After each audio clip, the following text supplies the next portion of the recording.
nome do povo, invocando a proteção de Deus e a luz do Divino Espírito Santo, iniciamos os nossos trabalhos. Convido o senhor segundo secretário em exercício, deputado Carlos Lula, para fazer a leitura do texto bíblico e da ata da sessão anterior.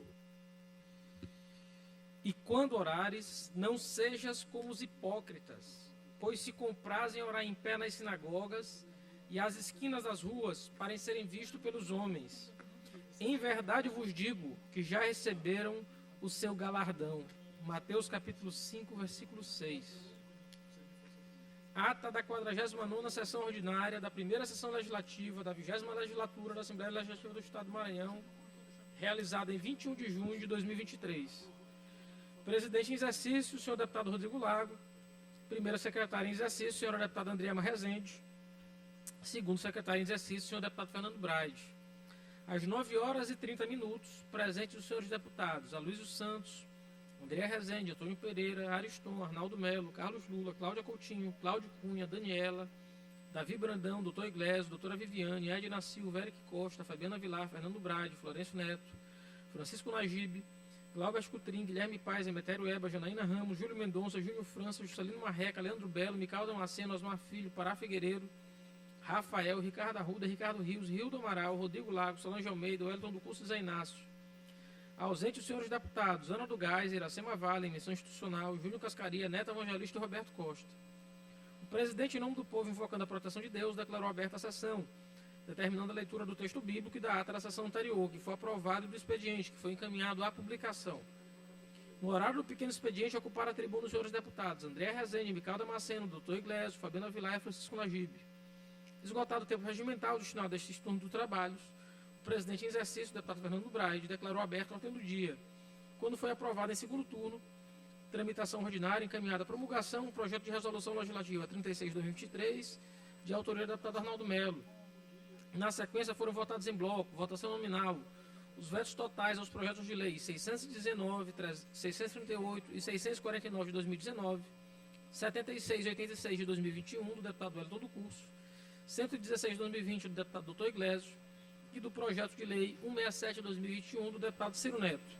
Com o parecer da Comissão de Constituição, Justiça e Cidadania favorável à manutenção dos vetos, os quais foram mantidos por 26 votos não, registrando-se uma abstenção conforme relação nominal disponível em painel eletrônico. Comunique-se ao governador do Estado.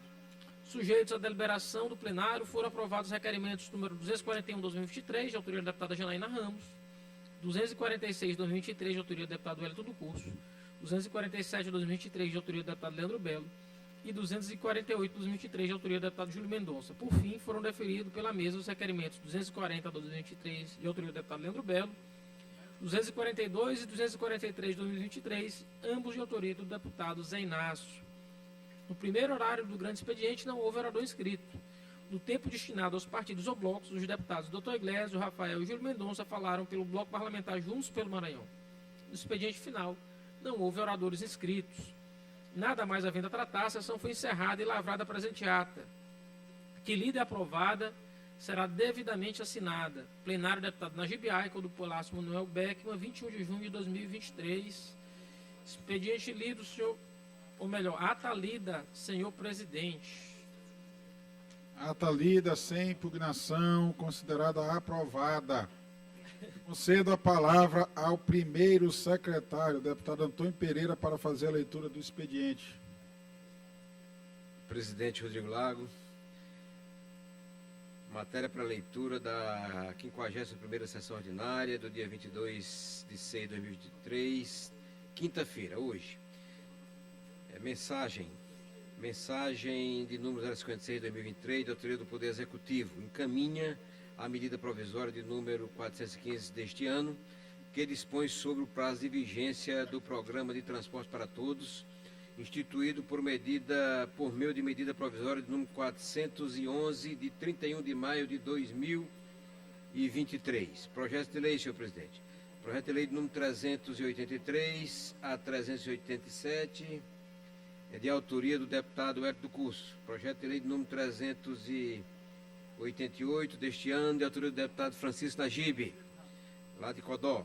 Projeto de resolução, senhor presidente, senhores deputados, caros deputados e caras deputadas.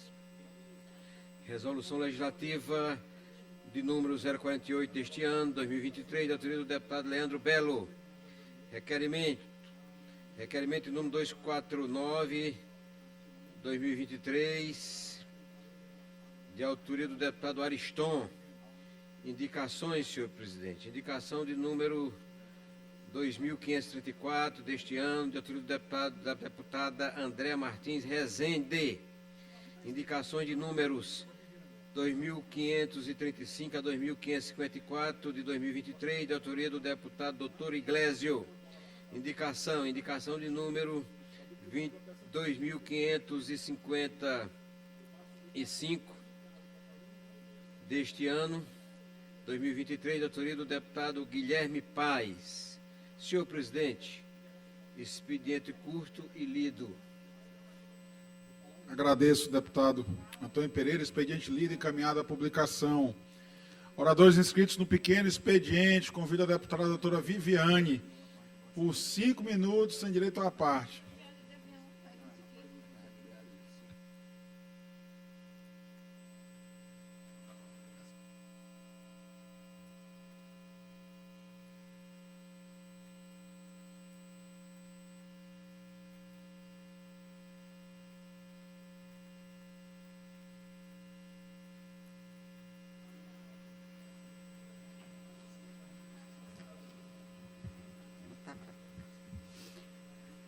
Bom dia a todos e a todas aqui presentes. Queria cumprimentar aqui a mesa, que está presidida hoje pelo nosso deputado Rodrigo Lago, nosso vice-presidente, no qual eu cumprimento todos os deputados aqui presentes na casa, imprensa, ouvintes, internautas. E o motivo de eu subir aqui nessa tribuna hoje é falar um pouco de infraestrutura. A gente vai receber aqui em São Luís o ministro Renan Filho da Infraestrutura do Brasil, e eu tive uma oportunidade de conversar ontem com o secretário adjunto Ítalo da Cinfra, e sabemos que ele vai hoje anunciar importantes obras e muito sonhadas para o sul do Maranhão. A primeira delas vai ser a federalização do trecho da MA 006, que liga Balsas a Tasso Fragoso. É um sonho para aquela região. E eu aqui vou aproveitar, conversei com o secretário adjunto, secretário da pasta aqui, doutor Aparício Bandeira, está em viagem, e a gente vai conversar junto com o nosso governador Carlos Brandão para dar continuidade também a esse projeto de federalização, que agora vai se tornar BR-330, até a cidade de Alto Parnaíba. Uma cidade que o sonho daquela cidade é ver aquela estrada asfaltada, porque lá a gente pode se dizer que não tem mais asfalto. E aqui eu vou até dizer para o deputado Cláudio Cunha, eu estava com ele ali na comissão, ainda não está aqui no plenário, que se for o caso eu vou pedir o endereço do Papa também, porque realmente essa estrada é muito emblemática para o nosso estado. Gente, brincadeiras à parte, eu acho que não vai ser preciso a gente falar com o Papa, porque a gente vê um empenho muito grande do governador de estar fazendo essa parceria com o governo federal e já ter realmente conseguido essa federalização de um trecho da MA 006, e a gente vai tentar ver se consegue o restante desse trecho, e se não conseguir, o nosso governador já falou que o próximo passo seria também fazer, acredito que no máximo no outro ano, se não conseguir federalizar esse tão sonhado trecho. E além dessa federalização, o ministro também vai anunciar uma obra muito sonhada e de uma importância extrema para o desenvolvimento econômico da nossa região, que é fazer o anel viário. Vai ser construída uma nova ponte sobre o Rio Balsas, e a gente vai tirar o tráfego de dentro da cidade e interligar ali a BR-230 com essa BR-330. Então, essa obra, não tenho palavras para dizer a importância dela que vai ser feita para aquela nossa região. E aí eu preciso aqui fazer um agradecimento especial ao nosso governador Carlos Brandão, que conhece bem a realidade ali, sabe da importância econômica e lutou muito junto ao governo federal para que tivesse viabilidade essa obra de infraestrutura. Estávamos ali, antes de subir à tribuna aqui, estávamos na reunião da Comissão de Desenvolvimento Econômico e a gente falava de vários gargalos que travam o desenvolvimento do nosso Maranhão. E um deles, com certeza, é a infraestrutura das nossas estradas, que, graças a Deus, o nosso governador tem feito um esforço imenso para tirar esse déficit. Eu participo, eu sei da política do Executivo, sou esposa de um prefeito, e eu sei que, principalmente na infraestrutura e na saúde, as demandas são infinitas e os recursos são finitos. Então, eu tenho também que agradecer esse esforço, agradecer essa parceria, porque muitas vezes demandas de saúde, de infraestrutura, nós não conseguimos resolver sem parcerias. E só para finalizar, agradecer também ao governador Brandão, que conversou ontem também com o secretário da Cinfra e vai fazer o trecho que precisa de uma recuperação imediata entre as cidades de Sambaíba e Mangabeiras. Vai ter o festejo dessas duas cidades e já está sendo feita, já tem máquinas naquela região, como são apenas 20 quilômetros, ele vai ter um olhar especial e fazer com que esse trecho logo seja recuperado entre as cidades de Sambaíba e Mangabeiras, que são cidades irmãs e que vão ter festividades agora, final de julho e começo de agosto. E agradecer também uma indicação que está sendo já feita, a operação de tapa-buracos entre a BR-230, no povoado de Buritirana, a cidade de Loreto. Essa já está sendo executada, foi uma indicação muito minha, e eu acredito que realmente o governador Brandão tem tido um olhar especial para a infraestrutura da região sul, tão distante e que tanto precisa de infraestrutura, porque ela precisa dessa infraestrutura para continuar sendo esse grande motor econômico para o nosso estado. Obrigada a todos. Agradeço a deputada doutora Viviane. De fato, a federalização da MA 006 é uma obra redentora para o nosso estado, para a produção e para a região que Vossa Excelência atua na política, deputada. Convido o deputado Neto, presidente. Lista. Senhor presidente, estão de ordem aqui, presidente. Deputado Ariston, eu queria registrar a presença aqui do meu amigo aqui, grande empreendedor, dá de muito emprego aqui no Maranhão, o Benedito aqui da cerâmica Bebê Mendes. Então, quero registrar aqui a presença do meu amigo aqui. Obrigado. Feito o registro, deputado Ariston, agradeço a manifestação de Vossa Excelência. Convido o deputado Neto Evangelista por 5 minutos, sem direito a partes. Presidente, deputado Rodrigo, deputado Lula, deputado Ricardo Arruda, que compõe a mesa, senhores deputados, senhoras deputadas, 2 assuntos em termos de comunicado nesse pequeno expediente.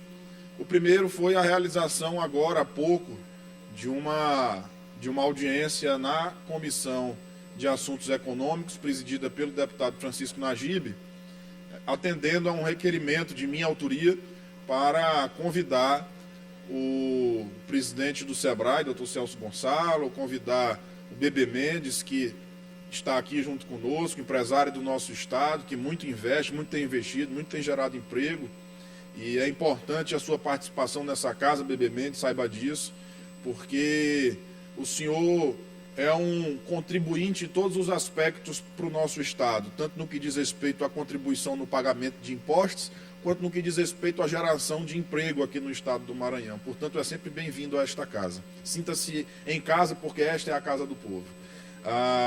E destacar essa audiência que teve, porque foi uma audiência, na minha avaliação, rica de debate, porque ela foi objetiva, propositiva, com alguns encaminhamentos importantes feitos nessa manhã, para que a gente possa buscar, deputada Fabiana, o tão sonhado desenvolvimento do Maranhão que nós tanto falamos. Né? Mas ele precisa ser objetivado, ele precisa ter um encaminhamento claro e preciso. Um dos encaminhamentos que ficou muito pertinente nesta audiência foi no que diz respeito à desburocratização de algumas políticas no nosso Estado. E a partir disso surgiu o encaminhamento para o chamamento do secretário de Meio Ambiente, o Pedro Chagas, doutor Pedro Chagas, que tem sido um excelente secretário de Meio Ambiente, diga-se de passagem, tem ajudado a desburocratizar, e a gente quer aqui a Assembleia Legislativa, no seu papel, inclusive, intermediador da sociedade civil organizada, iniciativa privada e poder público, colocar dentro de uma sala só, de um ambiente só, para que a gente possa debater e chegar à conclusão de como deve se desburocratizar, independente da figura que esteja ali exercendo o presidente Arnaldo Melo, a função de secretário de Estado, porque, como eu já disse aqui, o Pedro tem feito um excelente trabalho. Mas amanhã, em algum dia, o Pedro vai sair. E a gente precisa deixar, dentro da Secretaria de Meio Ambiente, ela com uma roda que possa girar, independente de quem esteja sentado na cadeira. Né? E esse vai ser o desafio da próxima audiência que nós vamos fazer. Salvo engano, ficou marcada para o dia 6 de julho, com a iniciativa privada e com a Assembleia intermediando junto à Secretaria de Meio Ambiente. Então esse era o primeiro destaque a fazer. O segundo destaque que eu faço nesse pequeno expediente, senhor presidente, nos 2 minutos que me restam, é a presença de mais um ministro aqui no Estado do Maranhão. O Maranhão, nesse mandato do governador Carlos Brandão, tem conseguido trazer o governo federal para dentro do nosso Estado. Mas trazer não só apenas com a visita, que já é importante porque abre os olhos do governo federal junto ao Maranhão, mas trazer com investimentos, que é o que vem fazer hoje o secretário Renan, que vai estar presente hoje aqui para assinar a federalização de estrada estadual, mas também, como já bem disse aqui a deputada doutora Viviane, que conhece bem a realidade da MA 006, que passará a ser federal, e é um passo importante, e isso só é possível fazer, deputada doutora Viviane, por conta da articulação que o governador Carlos Brandão tem hoje junto ao presidente Lula, junto a todo o governo federal. Então é importante destacar isso, ao ponto também de toda a revitalização da BR-135 até Cachucha, porque é a BR que tem a maior movimentação aqui no estado do Maranhão. A presença ilustre aqui no nosso plenário, doutor Celso Gonçalo, presidente do SEBRAE, que enriqueceu nessa manhã hoje o nosso debate na Comissão de Assuntos Econômicos. Posso dizer que sou um felizardo em ter sido o autor do requerimento que fez esse convite a vossas excelências estarem na casa do povo. Sinta-se em casa, disse isso a Bebê Mendes, digo isso ao senhor também. Esta é a casa do povo, esta é a casa que deve receber toda a sociedade civil e principalmente também o empresariado local, porque é ele que faz a roda do Maranhão girar. Então sejam muito bem-vindos a essa casa. Mas, presidente, no tempo que me resta, eu quero só destacar que ontem, mais um caso de feminicídio foi feito justiça aqui no estado do Maranhão. Ontem eu estive, deputado Ariston, na cidade de Santa Rita, na nossa Santa Rita, da qual eu quero lhe ver prefeito de lá, algum dia. Estive lá atuando como assistente de acusação junto ao Ministério Público, e mais um caso de feminicídio que aconteceu lá no povoado Jiquiri, que nós tanto conhecemos, a Deusimar, que foi assassinada covardemente pelo seu marido à época, companheiro que morava junto, por asfixia mecânica, um enforcamento cruel.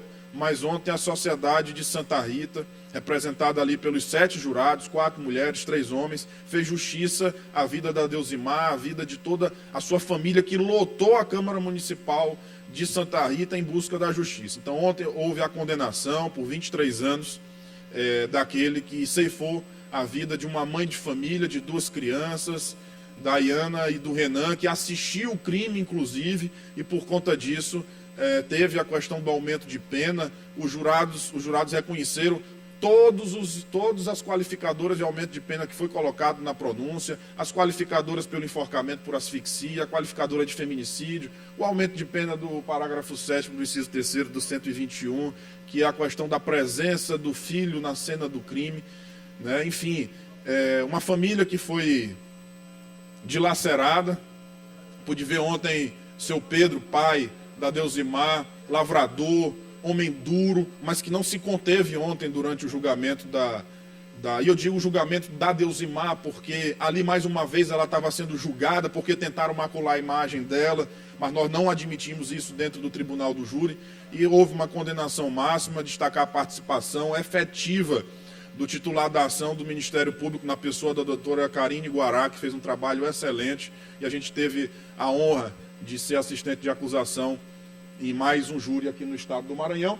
E a sociedade maranhense mostra, presidente Rodrigo, mais uma vez que não aceita esse tipo de crime em nossa sociedade e que fique de exemplo para aqueles que acham que pode tocar a mão na filha de outro alguém. Muito obrigado, presidente. Agradeço, deputado Neto Evangelista, ao tempo também parabenizo Vossa Excelência por, na condição de advogado, mas sem esquecer o compromisso com o povo do Maranhão, tem atuado firmemente na advocacia contra o feminicídio, contra a violência, contra as mulheres, pauta que tem sido muito bem levantada aqui também na Assembleia Legislativa, que tem a primeira presidente mulher da sua história, tem a maior bancada feminina da casa, com 12 deputadas, e a gente espera que essas conquistas nunca mais sejam recuadas, né, que a gente só avance nessa pauta em defesa da igualdade de gêneros. Registro a presença entre nós do nosso amigo, empresário e presidente do Conselho Deliberativo do SEBRAE no Maranhão, Celso Gonçalo. Seja muito bem-vindo à Casa do Povo, é também a sua casa, doutor Celso. Convido o deputado Fernando Braide, por 5 minutos, sem direito a partes.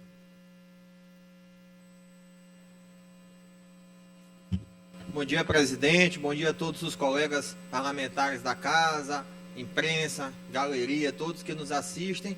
Hoje eu venho tratar um tema que eu acordei de manhã cedo assistindo ali, vendo pelo Instagram, o perfil Brasil em Mapas, que eu gosto de acompanhar muito os dados do nosso país, o que anda acontecendo. E muito triste, eu vi um estudo do Atlas do Desenvolvimento Humano, onde o nosso estado é o penúltimo estado em qualidade de vida, o que é uma notícia mais uma vez triste em referência aqui ao nosso estado, é o pior em renda per capita, em outros indicadores também, mas felizmente essa casa tem tomado uma posição para mudar a realidade dessa casa mais uma vez. Temos a Frente Parlamentar de Combate à Pobreza, a Comissão de Assuntos Econômicos também tem trabalhado cada vez mais nisso. A gente acaba de vir ali de uma audiência onde tivemos a presença ilustre ali do nosso presidente do SEBRAE, doutor Celso Gonçalo, com outras pessoas também lá contribuindo, ajudando muito. Tratamos sobre o tema de petróleo e gás, afinal de contas, o Maranhão está em evidência para a questão da margem equatorial,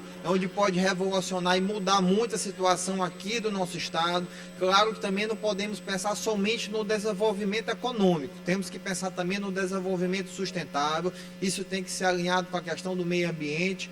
E também tivemos lá o assunto de grãos e do alumínio, é o potencial que nosso estado tem. A soja é muito forte aqui no nosso estado, milho, a agricultura aqui é muito forte, é um potencial muito grande. O PIB do nosso país foi puxado pelo agronegócio e um dos grandes responsáveis por isso foi o nosso estado Maranhão.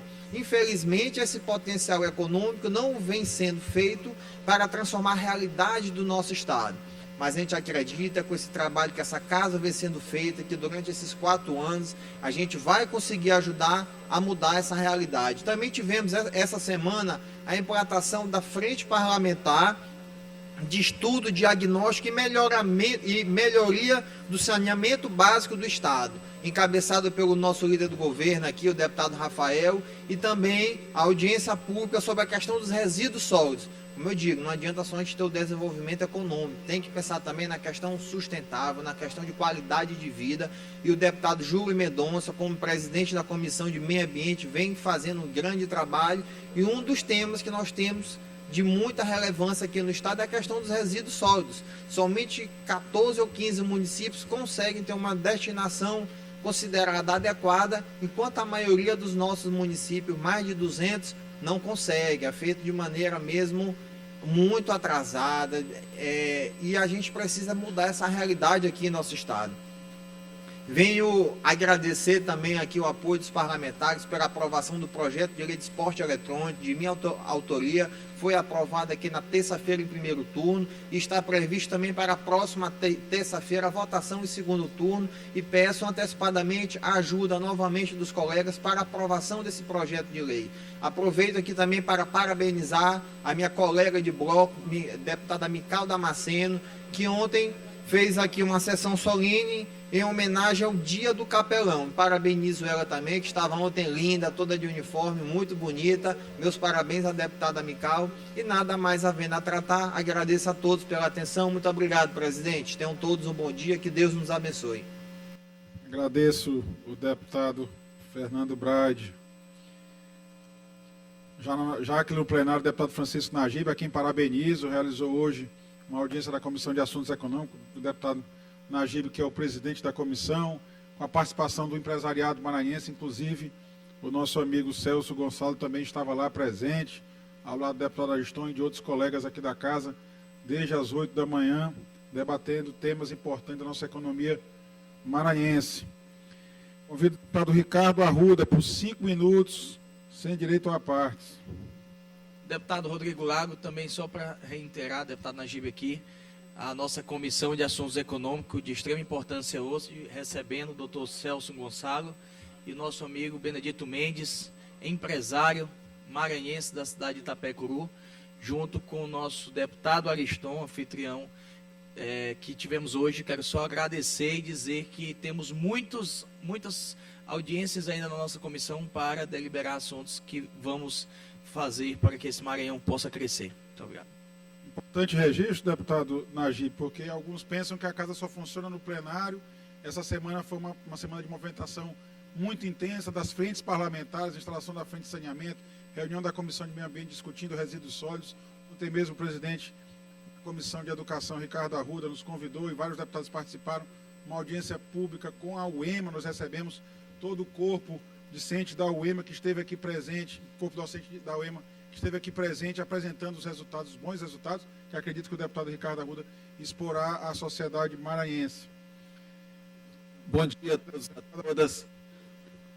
Senhor presidente, senhoras deputadas, senhores deputados, cidadãos e cidadãs maranhenses que nos acompanham aqui na casa, por meio dos canais de comunicação oficiais, TV Assembleia, por meio das redes sociais também, imprensa, enfim, todos os cidadãos e cidadãs maranhenses que nos acompanham em todo o território do Estado.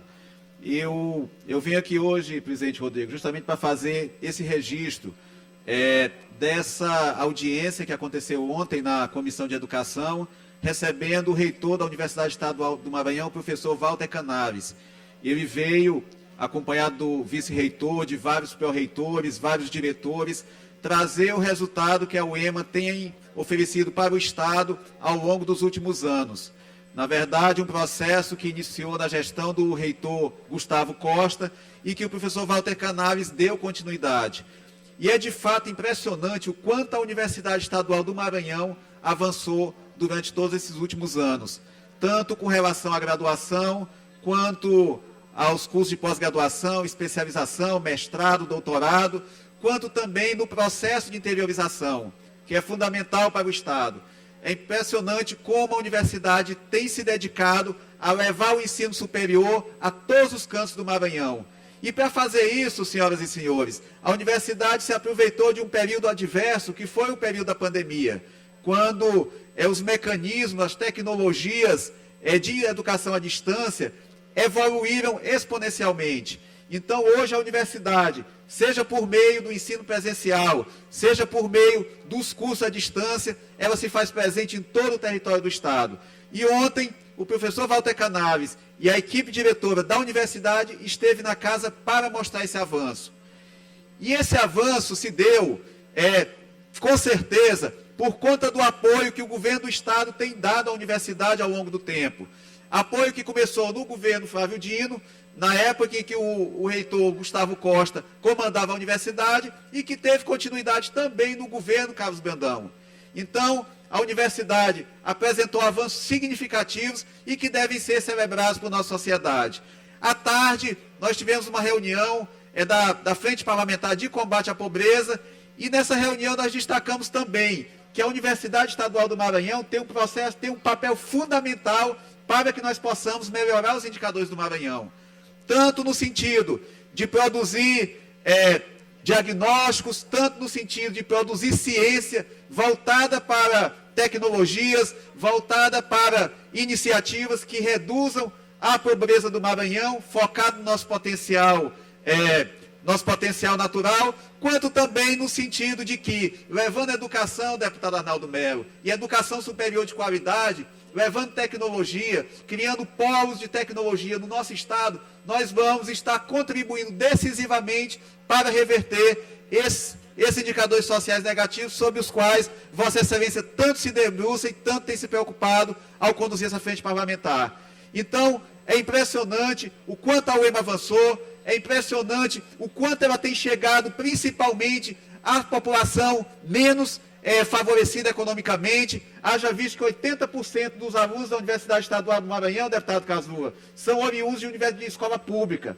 Esse é o indicativo do quanto ela é importante, oferecendo oportunidades para aqueles que não tiveram condições de cursar uma escola particular. Ou seja, a universidade prestando seu papel social, prestando seu papel ao Estado do Maranhão de oferecer educação, sobretudo para aqueles menos favorecidos. Então eu parabenizo o professor Walter Canaves Santana, de quem eu tenho a honra de ter sido aluno na universidade, fui aluno do professor Walter Canaves na Escola de Engenharia, e vendo à frente da Universidade Estadual do Maranhão, desenvolvendo um trabalho belíssimo, que há de se fazer justiça, foi iniciado na gestão do reitor Gustavo Costa, e os anteriores também que o sucederam. É muito gratificante ver a nossa universidade ampliando fronteiras, trabalhando além do estado do Maranhão e sendo referência de ensino, pesquisa e extensão para o nosso estado. Muito obrigado.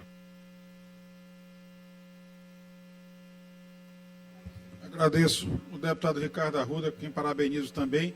Parabenizando também o deputado Arnaldo Melo, que tem conduzido essa importante frente parlamentar, que é a frente de combate à pobreza. Vi que já teve agenda também no Tribunal de Contas, convidando aquele órgão a participar ativamente, contribuindo ativamente com os trabalhos da frente parlamentar.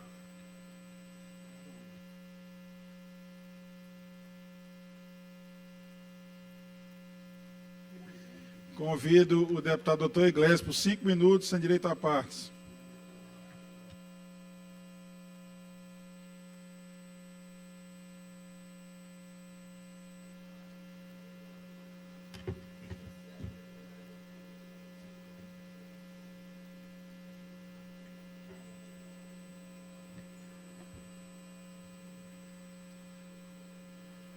Bom dia a todos, bom dia a todas. Hoje, dia 22 de junho, marca o início da tentativa de, mais uma vez, o conluio que existe entre Executivo e Judiciário em Brasília, na alta cúpula em Brasília, alcançar o seu objetivo. Começa hoje a leitura do relatório da ação que o PDT moveu contra o ex-presidente Bolsonaro, relatada, diga-se de passagem, pelo ministro Benedito Gonçalves, o missão dada, missão cumprida, chefe Alexandre de Moraes. E, claro, Alexandre de Moraes, companheiro de churrasco de Luiz Inácio Lula da Silva, presidente do Brasil. O que se espera é a conclusão do julgamento até o dia 29, e aí a tentativa vai ser de tornar Bolsonaro inelegível.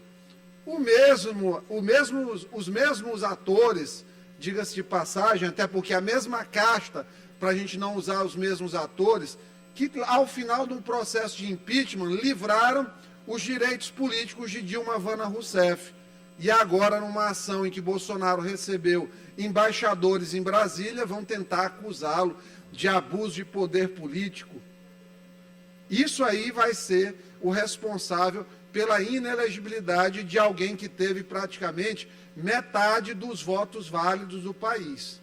Lembrando que nenhum dos dois, nem Lula, nem o cidadão que se elegeu com uma diferença de 0,8% dos votos, conseguiu ter, de fato, a maioria, tendo em vista que houve muitas, quase 30 milhões de abstenções no país. Então, é um dia que marca o início de um processo lamentável da democracia, um processo que vão querer tirar uma grande liderança nacional, uma liderança genuína. Ele é um líder nacional, ele tem ascensão sobre uma percentagem grande do eleitorado brasileiro, pelo menos 30%, votam na figura do ex-presidente Jair Messias Bolsonaro e agora estão tentando, de maneira brutal, um verdadeiro estupro, arrancá-lo à fórceps. Arrancar à fórceps alguém que teve aí metade dos votos válidos no país. Lula teve uma situação de um processo riquíssimo, muito mais robusto, que por um artefato judicial foi anulado. Uma exceção de incompetência foi responsável por uma anulação de um processo que tinha páginas, páginas, páginas, páginas, páginas, páginas, páginas, páginas, páginas e páginas de provas. Ele teve a permissão de voltar a ser elegível com o apoio da grande mídia nacional e um grande esquemão dentro do TSE, capitaneado por Alexandre de Moraes, foi eleito e hoje vai começar a tentativa de tirar Bolsonaro do jogo político. Vamos acompanhar, a gente já sabe que a probabilidade, eu diria, 95% ou mais é de que isso aconteça, mas vamos ver o que a população vai dizer e qual vai ser a reação popular. Uma fala que a gente não poderia deixar aqui de trazer alguma luz para quem acompanha TV Assembleia, para quem acompanha o mandato, é em relação ao que o Lula tem feito com o Banco Central. Todo mês, mês a mês, ele tenta desqualificar o Banco Central, que está dando a ele a chance de pegar carona no que o Bolsonaro fez. Um arrefecimento da inflação, uma projeção de juros futuros, que hoje é a menor do ano, está em 12%, o juro futuro, ou seja, está sendo aberto o caminho para, de fato, haver uma redução real entre 12% e 12,5% até o final do ano, mas ele quer fazer no grito, na crítica, na desmoralização de alguém que tem sido responsável, que tem se mantido resiliente. Um homem sério, um cabra sério, Roberto Campos Neto, ministro do Banco Central. Infelizmente, Brasília hoje é dominada por palhaços, vagabundos, Janones da vida, aproveitadores da imagem deixada pelos outros na economia, tanto que esse relatório da Standard & Poor's que foi divulgado, maioria das coisas, governo Bolsonaro, fundamentos macroeconômicos. Lula tenta puxar para si, mas o tempo vai mostrar o déficit que deixarão. Eram essas palavras. Obrigado, presidente.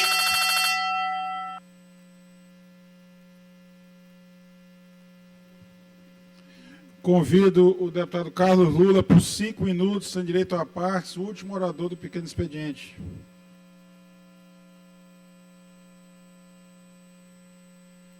Está sem áudio. Senhor presidente, senhores deputados,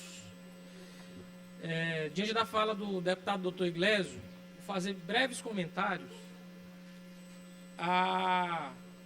o julgamento que já está acontecendo nessa manhã, julgamento histórico do Tribunal Superior Eleitoral, porque nunca nenhum candidato a presidente desse país cometeu tantas arbitrariedades, tantas ilegalidades, tantos crimes e tantos ilícitos eleitorais quanto o senhor Jair Messias Bolsonaro, ex-presidente desse país. Infelizmente, a despeito dos adjetivos muitas vezes desnecessários, até utilizados nessa tribuna, me parece claro, evidente e transparente que atos de delinquência, atos à margem da lei, à margem da Constituição, quem cometeu o tempo inteiro foi o senhor Jair Messias Bolsonaro. E a legislação eleitoral é clara, e a legislação ela não olha para quem cometeu esse tipo de ilícito, e ela visa apenas e tão somente proteger o processo eleitoral, proteger a ordem democrática e proteger o voto das pessoas. Não é possível que um presidente ache normal, ou que alguém ache normal, reunir embaixadores de outros países para dizer que a urna é fraudada. Eu indago o deputado doutor Iglesias, o deputado Francisco Najib. A gente não confia nas urnas eletrônicas? A gente não confia no voto que foi dado para a gente deputado? A gente não confia no resultado do processo eleitoral? Quer dizer que o processo eleitoral foi fraudado, como queria o senhor Jair Messias Bolsonaro dizer o tempo inteiro? Havia um conluio do Poder Judiciário, uma organização dos amiguinhos do TSE, apenas somente para caçar o ungido de Deus, o senhor Jair Messias. Não faz nenhum sentido esse discurso. A gente tem que parar com essa vitimização. Não era o senhor Jair Messias que dizia que todo mundo devia parar de chororô? Ele deve parar de chorar. Assuma a responsabilidade pelos seus atos. Assuma os absurdos que o senhor fez. Um presidente não, um delinquente. Delinquente o senhor Jair Messias Bolsonaro. Absurdo que ele fez. O golpe que ele tentou tramar nesse país. Graças a Deus temos o Supremo Tribunal Federal e Tribunal Superior Eleitoral, porque muito provavelmente sequer estaríamos aqui se um delinquente como aquele tivesse conseguido vencer as eleições.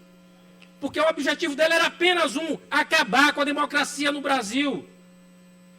E esse é um valor que a gente não pode deixar de lado.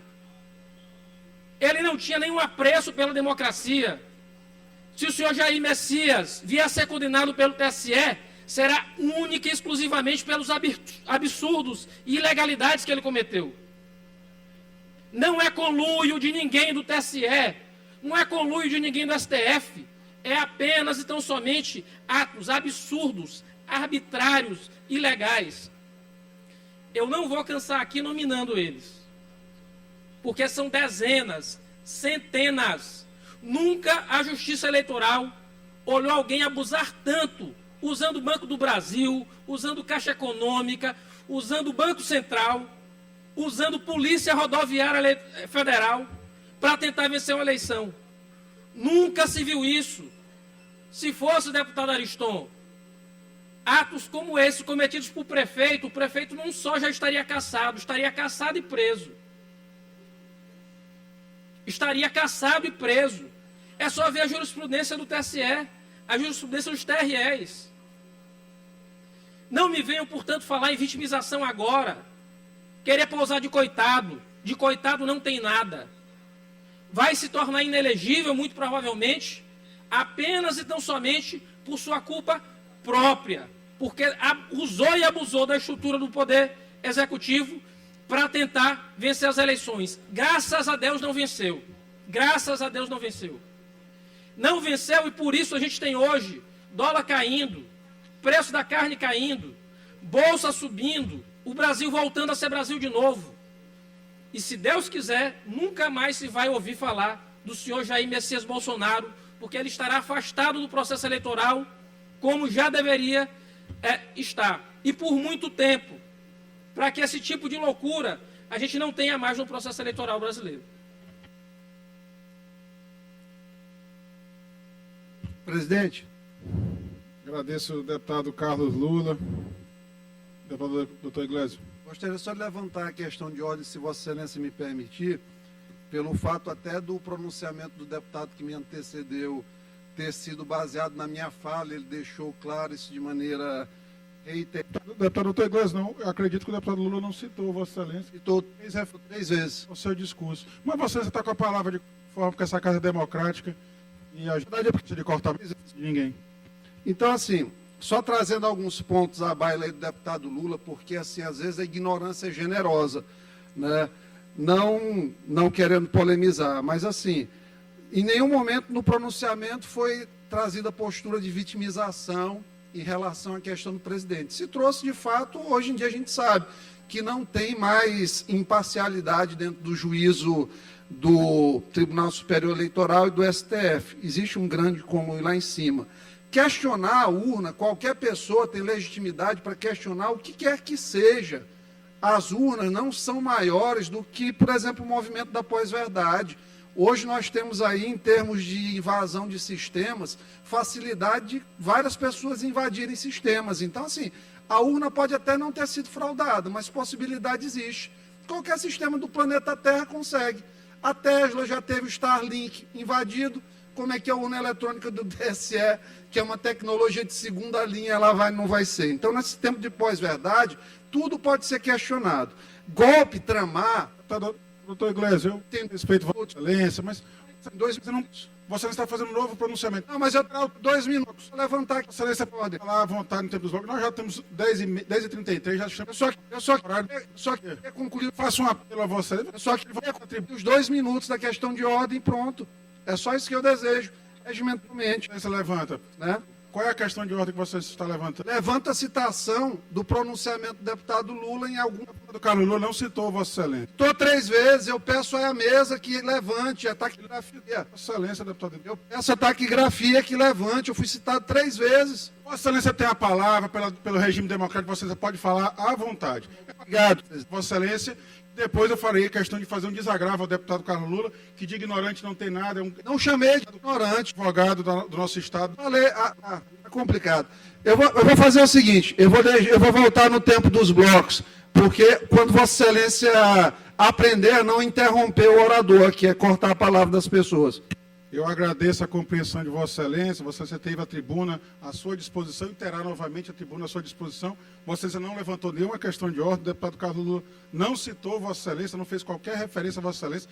Vossa Excelência mesmo insiste que o regimento nem permite questão de ordem durante o pequeno expediente, mas mesmo assim, essa presidência tem sido muito democrática, tem concedido a palavra a todos os deputados. Portanto, deputado Carlos Lula, receba meu desagravo como advogado e como deputado e seu amigo também. Sei que Vossa Excelência é um respeitado colega advogado e colega deputado. Passamos à ordem do dia.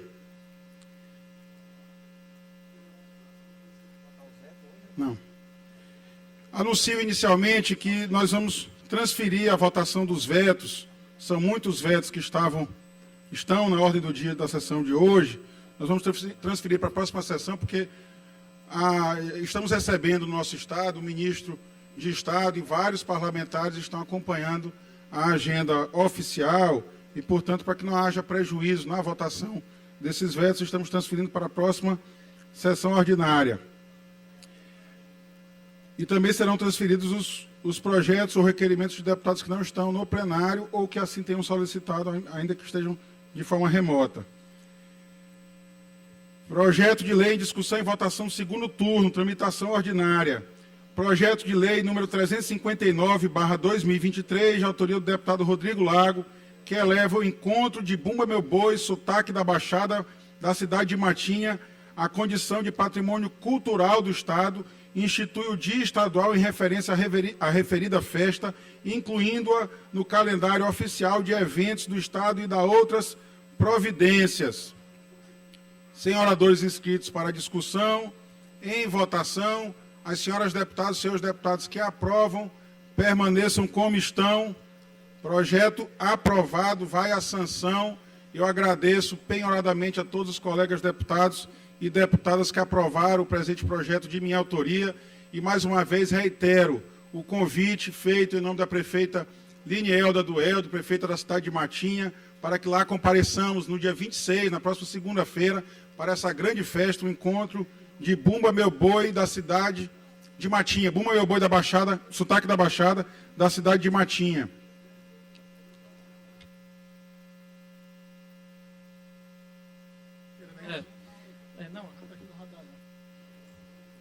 Projeto de lei número 210/2023, de autoria da deputada Janaína Ramos, que cria a Semana de Combate à Sexualização e Erotização Precoce de Crianças e Adolescentes e da outras providências, com parecer favorável da Comissão de Constituição, Justiça e Cidadania, relator deputado Carlos Lula.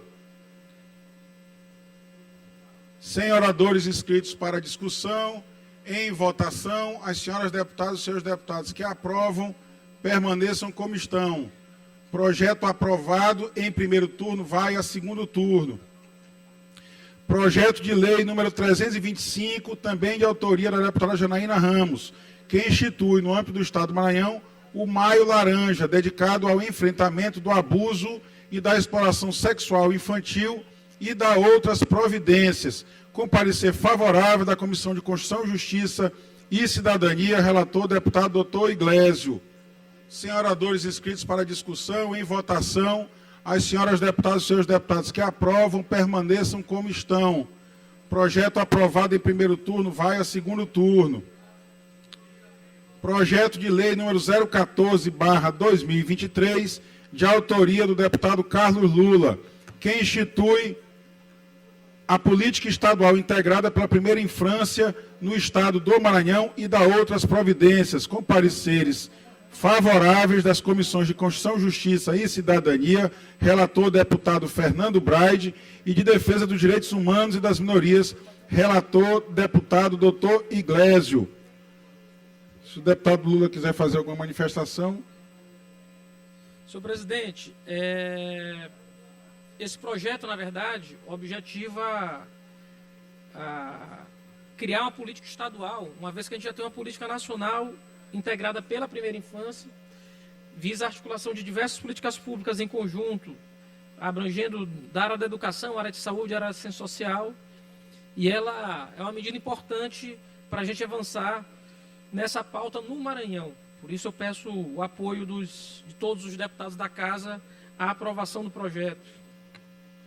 Presidente, pela ordem, não pode ter esse tipo de discussão aí de cima da mesa, presidente. Isso aí está violando o regimento. Vossa Excelência, que gosta tanto de citar o regimento, está aí do seu lado, violando a todo tempo.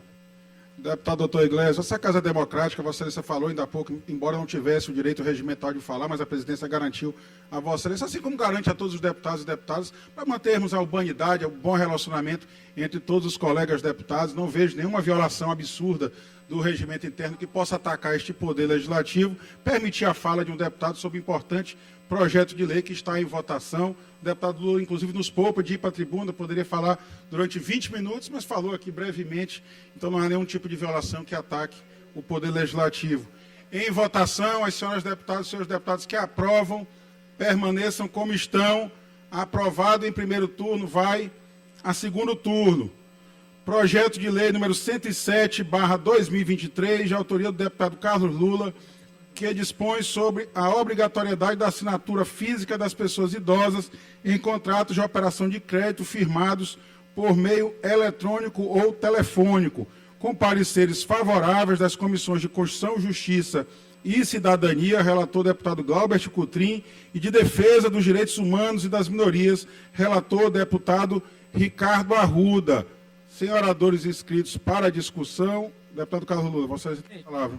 Só pela ordem, eu estou pedindo para que a gente possa entrar na pauta da sessão de terça-feira, esse projeto, uma vez que a Federação de Bancos entrou em contato, pretende fazer a reunião na segunda-feira, apontar, enfim, seu ponto de vista sobre a proposição. Então, eu estou pedindo para entrar na terça-feira, na sessão de terça, para que a gente possa, então, debatê-lo e discutir. Sendo o deputado Carlos Lula o autor do projeto e pedindo o deputado Carlos Lula para que seja adiada a votação para a próxima sessão ordinária, então determina a retirada da presente ordem do dia e a sua inclusão na ordem do dia da sessão de terça-feira. Como mais uma vez informo, os vetos, ainda há um projeto de resolução legislativa em votação em primeiro turno. Projeto de resolução legislativa número 035/2023, de autoria do deputado Francisco Nagibe, que concede o título de cidadão maranhense ao senhor Gabriel Valeriano Sabino Tenório, com parecer favorável da Comissão de Constituição, Justiça e Cidadania, relator deputado Neto Evangelista. Sem oradores inscritos para a discussão, eu indago do deputado Francisco Nagibe se quiser fazer alguma manifestação. Não desejando, em votação, as senhoras deputadas e senhores deputados que aprovam, permaneçam como estão. Aprovado em primeiro turno, vai a segundo turno. Em razão da retirada dos vetos, prorrogado para a sessão ordinária da próxima terça-feira, ordem do dia encerrada. Tem alguém no... Liga aí.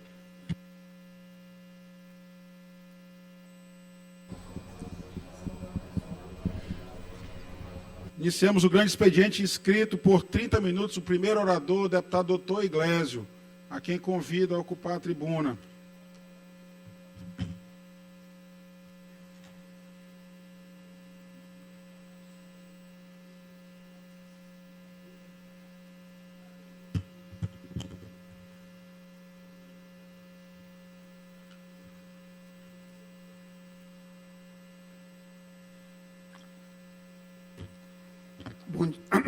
Bom dia, senhoras e senhores. Volto à tribuna justamente para fazer uma reflexão sobre o que está manifestamente acontecendo nessa casa, muitas vezes, quando nós temos um determinado comando que não é da presidente Iracema aqui na sessão. Ontem, nós já tivemos uma manifestação clara. Agora, a mesa da presidência ela é um habitáculo de comentários quando não são condizentes com a ideologia de quem está presidindo, lamentavelmente, a sessão. E isso é uma coisa que gera muito desgaste. Por quê? Porque o deputado tem direito de vir aqui falar. Aí agora eu já tinha um comentarista de falas aqui. Agora hoje já cristalizou o segundo comentarista de falas minhas aqui. Eu subo para falar do julgamento do Bolsonaro, para comunicar com quem comunga das minhas ideias, para apresentar para os meus seguidores de rede social, e aí eu escuto aqui, não, agora depois que o Iglesias falou isso, eu vou ter que subir. E foi falado, e eu duvido dizer que não foi falado, porque eu ouvi. Da mesma forma que meu nome foi citado 3 vezes, e eu estou pedindo ao diretor-geral da mesa, o relatório da taquigrafia, nesse exato momento, para que ao final da sessão eu tenha, como meu nome foi citado 3 vezes no pronunciamento do deputado que me sucedeu e que foi negado pelo presidente. Portanto, desídia aí no momento de exercer a sua audição, a sua função na presidência. Não quero dizer que o presidente está faltando com a verdade, que não creio que assim seja, mas foi falado e o relatório da taquigrafia, se não vier, vai vir a transcrição do áudio da sessão, porque tem disponível na TV Assembleia. E é continuar o pronunciamento para dar boas notícias, para voltar depois a essa situação absurda que se instalou aqui dentro da casa, sobre o motoclube.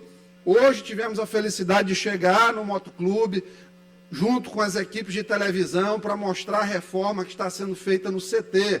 CT novinho em folha, vamos entregar. Estamos cuidando, correndo, para que seja entregue até 13 de setembro, aniversário do motoclube, 86 anos. Se não for possível ser entregue nesse período, vamos tentar para o final de setembro, começo de outubro. Fato que será entregue antes do término da nossa gestão, que é agora no final do mês de outubro. O CT vai ser completamente reformado, ampliado, vai ter uma área para academia de 56 metros quadrados, que dá para fazer uma academia funcional, e vamos precisar, claro, dos nossos amigos e patrocinadores no momento de fazer o mobiliário, tendo em vista que nós só conseguimos os recursos para a construção das áreas. Portanto, uma grande notícia para o torcedor do motoclube e para o esporte maranhense, porque um grande time como o Moto ter uma estrutura digna, decente, é muito bom.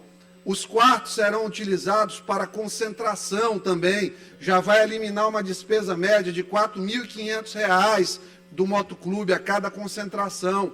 2 concentrações por mês já são 9.000 de economia. É um recurso que já serve para a higienização do time, do CT, para a poda do gramado. Nós vamos ter um campo novo, tenho fé que nós vamos conseguir o recurso até lá para fazer o segundo campo do motoclube, que vai ser, de fato, um marco da nossa gestão. Gestão que só encontra crítica em 2 pessoas, em quem não acompanha e nos nossos inimigos adversários, que, infelizmente, parece que a gente tem inimigos mesmo e não tem como. As pessoas já estão passando do campo de adversário e transformando, de fato, em inimigo para tentar detratar e desmerecer o que nós temos feito lá dentro. Resultado esportivo. Fomos altamente competitivos neste campeonato maranhense e estamos aí também no Sub-19 de maneira adequada. Então, voltando aqui a tratar de algumas coisas que foram faladas em relação a essa pauta federal, olha, questionar resultado de urna, qualquer pessoa pode questionar. É uma coisa que é facultada a pessoa exercer o direito de opinião. Dentro do que ela tem de informação ou de visão de mundo, a pessoa vai ter direito àquela opinião. Nós vivemos ainda, apesar de estar mudando, né? Não é o que o pessoal da esquerda quer. Eles querem a centralização de pensamento. Vocês percebem claramente, o regimento é interpretado ad referendum de quem está. Uma violação legislativa menor, uma violação legislativa maior. Não existe regimento stricto sensu. Stricto sensu quando é para o divergente. Para o convergente, a interpretação é sempre ampliada, é extensiva, é generosa. Né? Então, aqui, ainda esta tribuna, é o local em que eu posso falar, eu posso reclamar. E não tem, pode juntar aqui os do Flávio Dino, tudinho, que não me calo, não vão dar uma igreja aqui, pode vir tudinho, que eu não tenho medo de vocês, e vocês não me cerceiam a palavra. Não vão me cortar a palavra, não vão me cortar as ideias, não vão me cortar a criatividade aqui. E muito menos a responsabilidade e a vontade de trabalhar. Pode fazer ping-pong, tranquilo, que aqui é jogador de ping-pong chinês. Joga com 3 contra. Tem medo não. Então nós temos que trazer a realidade aqui do que está acontecendo. Urna eletrônica pode não ter sido fraudada. Eu não tenho como dizer que foi fraudada, eu não consegui ver a cópia aí do relatório de log, de hack. Mas não é um dispositivo infalível. Os grandes bancos, Credit Suisse, já teve sistema invadido. A NASA, gente, a NASA já foi invadida. Agora o TSE não. O TSE é infalível. O TSE é a prova de hack. Acredite. Você tem a liberdade de acreditar nisso. Não tem? Não tem, Neto? Acredita, cara. Tu pode acreditar no que tu quiseres. Eu posso acreditar no que eu quiser. Agora, a NASA, com seus ultrasistemas de segurança, ela é hackeada. Olha aqui o pessoal da TI, todo dando risada aqui das urnas eletrônicas. Hein, Márcio? Então, a urna eletrônica é infalível. Por quê? Porque eles querem que diga que é infalível. Porque nós vivemos num momento de estándares, de barreiras, de paradigmas. A partir do momento que, de fato, alguém que tem penetrância social disser que a urna eletrônica não é 100% segura, a população vai começar a questionar cada vez mais. Pode ser segura? Pode. Mas pode acontecer de ser hackeada. Hackearam vários outros sistemas. Então, é um pecado alguém dizer que a urna eletrônica tem possibilidade de fraude para perder os direitos políticos, para perder o direito de votar e de ser votado. Isso é dosimetria. Ficar 8 anos, aos quase 65, 67 anos, se eu não me engano, ficar 8 anos inelegível, sem a oportunidade de comunicar com o seu eleitor, por uma frase dizer que a urna eletrônica pode ser fraudada. Porra, Lula teve mais de 30 assessores presos, ficou enjaulado 1 ano e 8 meses. Esse cara está presidindo o país. Então, assim, para mim, é uma falta de integridade, de princípios mesmo, de sustentáculos de estudos jurídicos. Uma coisa dessa, não tem assim, não tem, balanço entre as decisões. Para os mesmos normativos, nós temos balanços completamente diferentes de decisões. Então, fico ofendido, eu subo aqui, falo uma coisa, e agora tem comentarista na mesa e na tribuna. Eu nunca fiz isso com ninguém.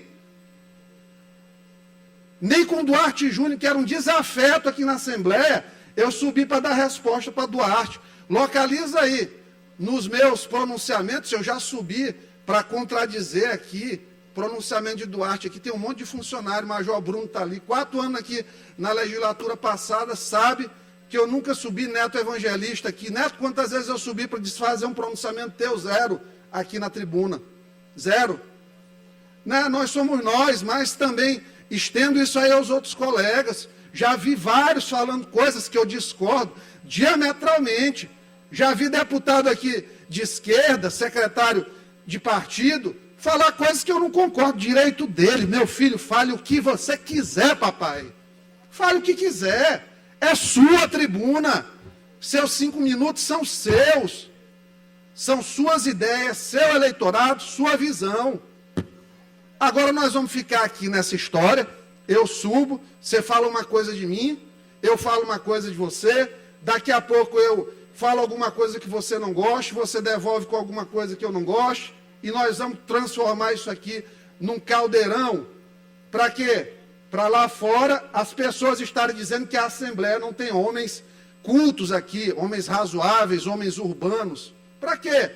Me deixa falar. Você fala à vontade. Deixa eu falar. Faz seu comentário, eu faço o meu. No dia que tiver alguma ideia dicotômica, oposta, que a gente tiver num fórum adequado, cada um vai expor seus argumentos e pronto. Mas não ficar nessa coisa que parece uma coisa de pessoas de nível intelectual, de formação inferior. Sou um professor com doutorado. Vossa Excelência deve ter pelo menos um mestrado também, uma pessoa intelectualizada. Acho importante isso, né? A discussão ser feita em alto nível nesta Casa Legislativa, né? Então, nesse momento de pós-verdade que nós tivemos, não concedo a parte, posso continuar meu pronunciamento. Neste momento de pós-verdade que nós temos, o respeito aos colegas é fundamental. Fundamental. Sempre irei respeitar o que meus colegas têm a dizer aqui. Mesmo quando aviltado, algumas vezes, por uma antipatia que não se justifica. Porque lá embaixo nós conversamos, nós vamos às comissões e nós dialogamos. Nós chegamos aqui ao deputado Fernando Braga, um dos meus melhores amigos aqui na Assembleia Legislativa. Campos opostos, mas um respeito total, absoluto. As assessorias vivem de colegagem aqui na Assembleia. Por quê? Porque nós temos urbanidade, respeito à dialética. Nós não nos tornamos aqui inimigos. Eu sou perseguido todo o tempo no partido, com a compactuação de vários agentes que eu cumprimento todo dia e não levo isso a fundo no meu coração. Então, assim, eu queria pedir, de fato, e quando eu falei a palavra ignorância, eu não chamei o deputado que me antecedeu de ignorante, porque eu sei da qualificação dele, é uma pessoa qualificada, é uma pessoa urbana, né?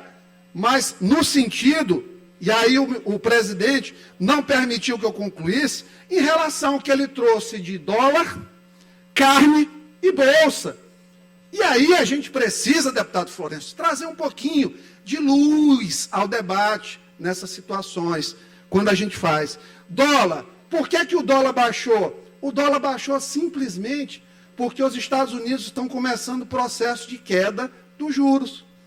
O título público nos Estados Unidos está começando a baixar. Quando lá baixa, as pessoas fortalecem as moedas outras. Por quê? Porque eles vão querer investir em real. Então isso não tem nenhuma ação de governo Lula. O governo Lula até agora, o que ele fez? Ele não aprovou nenhum marco fiscal. Ainda está valendo o arcabouço antigo. Então está mantendo a receita que Bolsonaro fez. Então por isso que o dólar está baixo. Combustível está baixando. É porque Lula fez política nova na Petrobras? Não é. Não tem nada de novo. Sabe o que é? O barril que já chegou a 130 está 76 dólares. Cotação de ontem. O dólar está em 4,77. Por quê? Porque o juro americano baixou. O real valoriza. Então, por isso, a composição de preço de combustível baixa. Não é porque Lula é bonito. Não é porque Lula vai com Janja lá entregar imagem para Papa Francisco. Tem nada disso.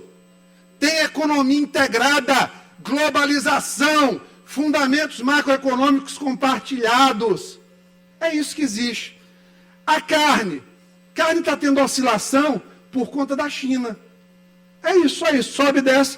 Abriu o mercado chinês, começa a exportar, aí a China absorve a nossa produção, sobe aqui. Fechou para nós, começa a ter abundância de carne aqui. Então a carne barateia. Aí tem que ver as falhas do governo.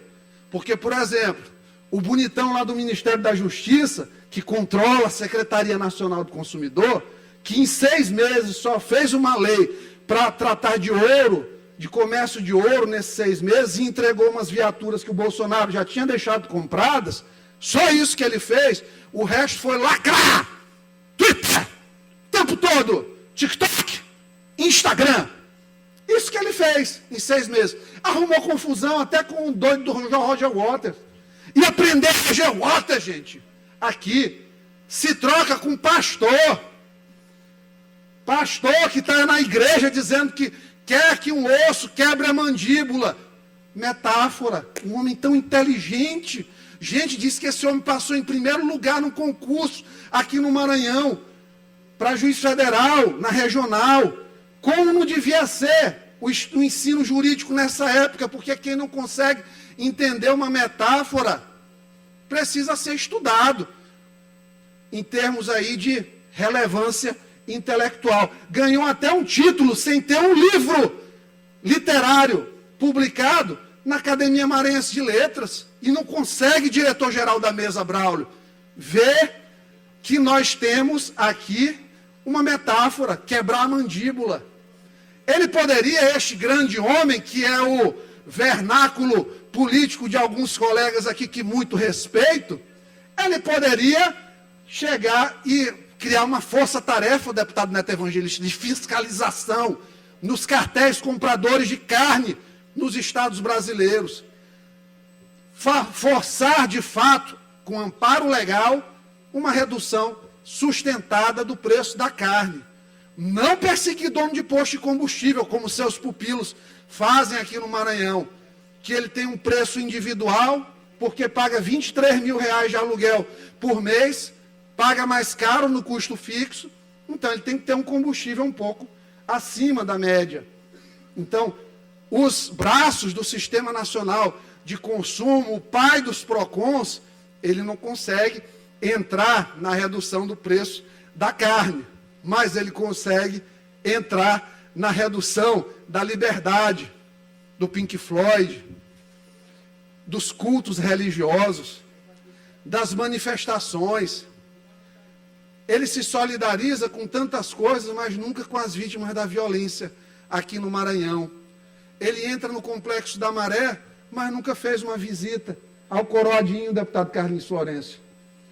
A coisa está tão legal no governo Lula, que a ministra irmã da Marielle, Aniele Franco, andou de moto, sem capacete, lá no Complexo da Maré, porque lá tem escrito, Comando Vermelho tem escrito na parede, aqui capacete não.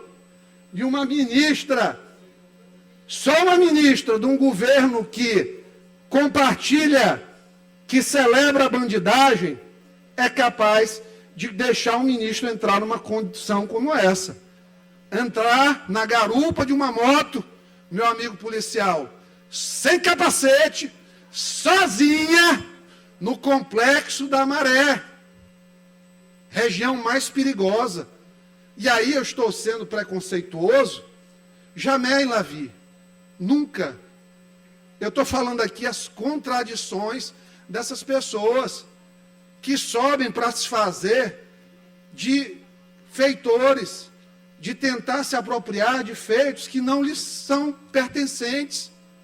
Teve gente que disse aqui, deputado Ricardo Arruda, aqui um desagravo, já que é para desagravar colega, virou moda aqui, deputado Júlio ontem desagravou, hoje meu presidente desagravou também. Vou desagravar o deputado Ricardo Arruda, primeiro a trazer a pauta das reformas, da retomada das 600 obras do Maranhão.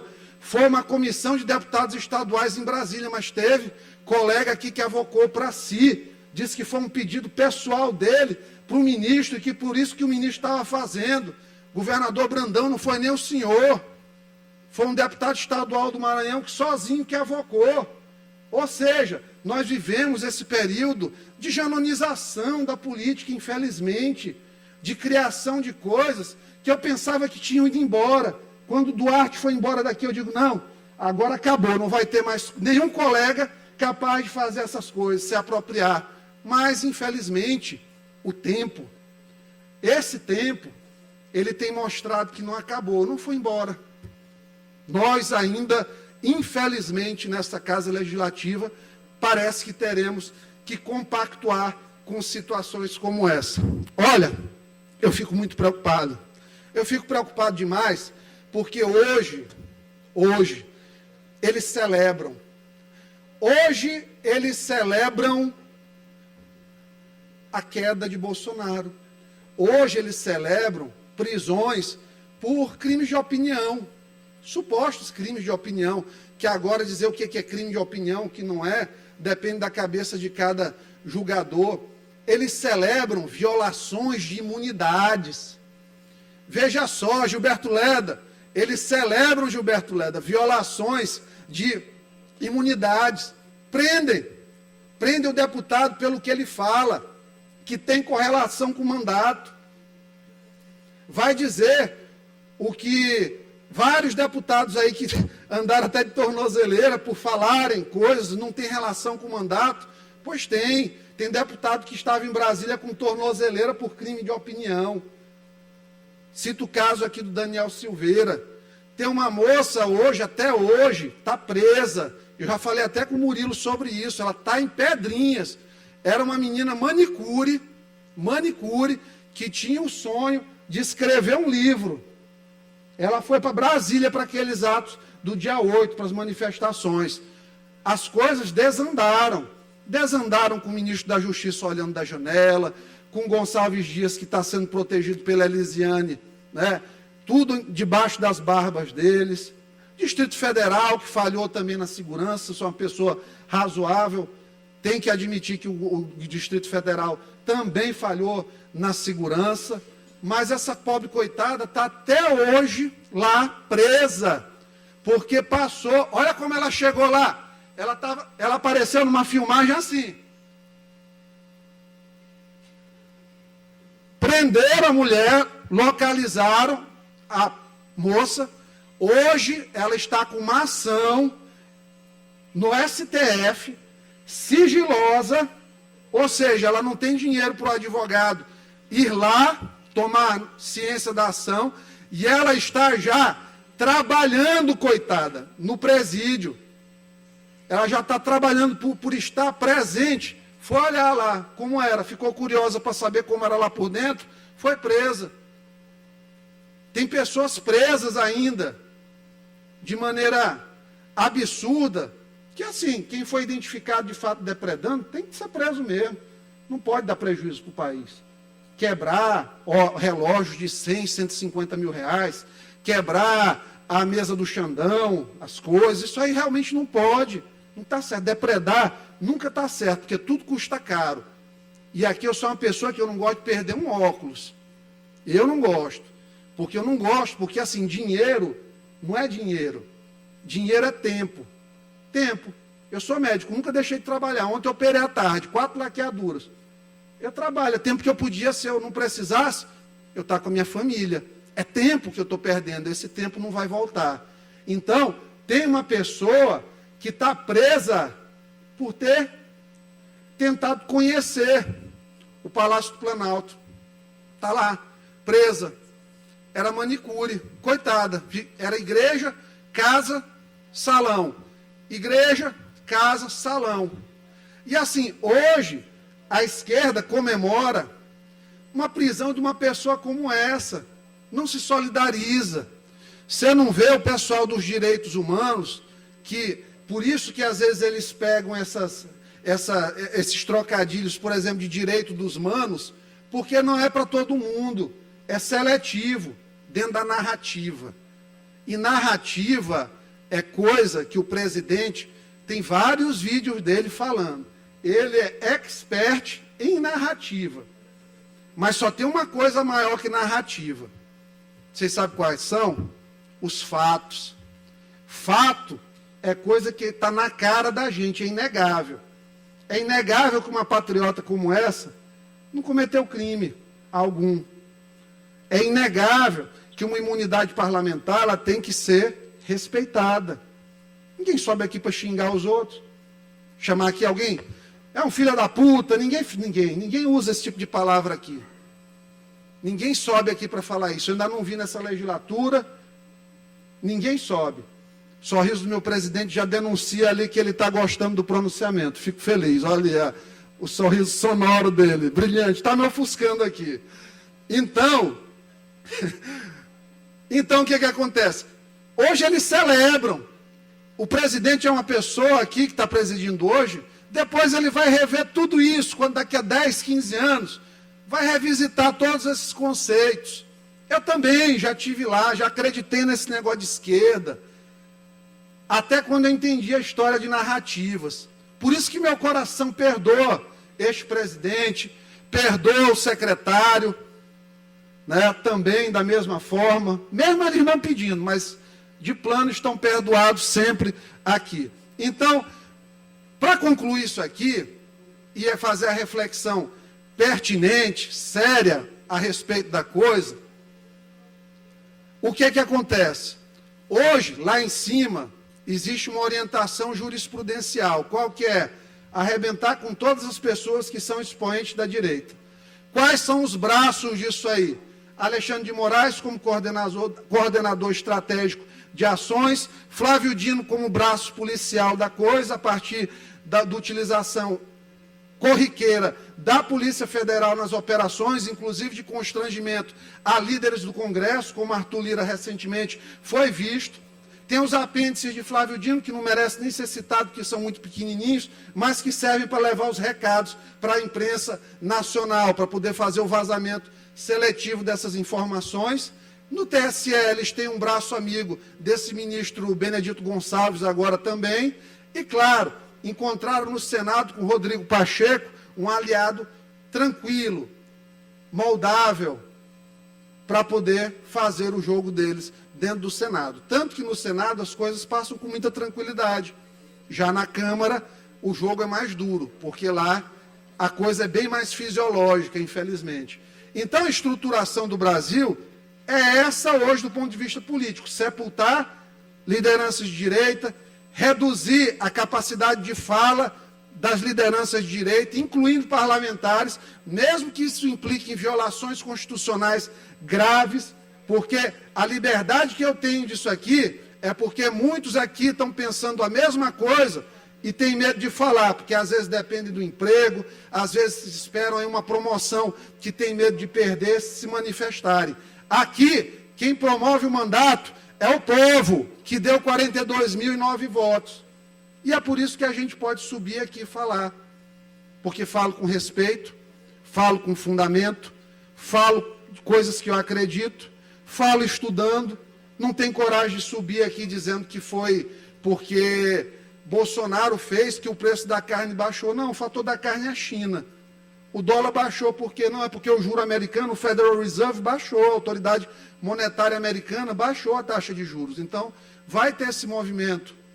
A Bolsa subiu. Por que a Bolsa subiu? Primeiro, ela precificou, superprecificou a questão da vitória da esquerda nas eleições, para poder baixar as ações e fazer um movimento de retomada, tendo em vista que o marco fiscal que foi aprovado, ele mantém entre 0,5 e 2,5 o crescimento da despesa pública. Ou seja, é algo que não vai afetar demais. É porque eu trago, por exemplo, que a política de preço da Petrobras é uma mentira. Só vão conseguir segurar aumento de combustível enquanto não tiver uma intervenção da OPEP. Se a OPEP intervir, quiser aí começar um movimento de escalada de preço, vai começar a subir. A Petrobras não vai ficar em prejuízo. Sabe por quê? Preste atenção. Eles ficam reclamando. A Petrobras pagava muito dividendo. Sabe quem recupera 38% dos dividendos da Petrobras? 28% a União, 9,5% mais ou menos o BNDES. Ou seja, o governo é sócio dos rendimentos da Petrobras. Então não tem esse papinho, porque a Petrobras, a gara dos brasileiros, sempre foi. A Petrobras é sócia do sucesso, o governo é sócio do sucesso da empresa. Então, essas verdades precisam ser trazidas, porque eu não estou nem aí para colega, se gosta de mim, se não gosta, não me importo com o que colega fala, não me esculhambando, está tudo bem, porque eu não esculhambo colega nenhum, nunca subi aqui em tribuna, cachorro não morde cachorro, melhor coisa, é um ditado que eu aprendi aqui muito cedo no mandato passado, né? Então nós temos que nos respeitar e respeitar nossas opiniões. Agora, comentarista das minhas falas, eu fico até lisonjeado, mas eu acho que 1 hora vocês não vão gostar aí, eu posso me estressar e vocês também. Aí é besteira para todos, pior para casa. Eu peço que o deputado doutor Iglesias conclua, porque nós teremos uma sessão solene. Deputado doutor Iglesias, colegas deputados, eu faço apenas a retificação. Eu havia dito que o deputado Carlos Lula não havia citado o nome do doutor Iglesias, de fato citou, mas não o fez de forma pejorativa, exatamente por isso que não se aplicava o artigo 105 do nosso regimento, que permite que o deputado rebata alguma acusação pessoal ou faça uma retificação quando algum colega impor a ele um comentário que ele não tenha feito.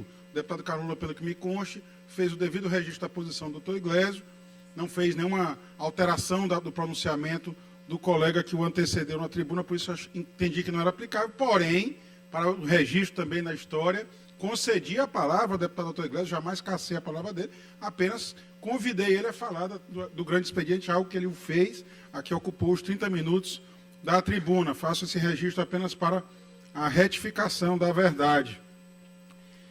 Comunico a todos os senhores deputados e senhoras deputadas que teremos uma sessão solene às 11h30, em comemoração aos 30 anos da ação da cidadania, conforme requerimento do deputado Zé Inácio.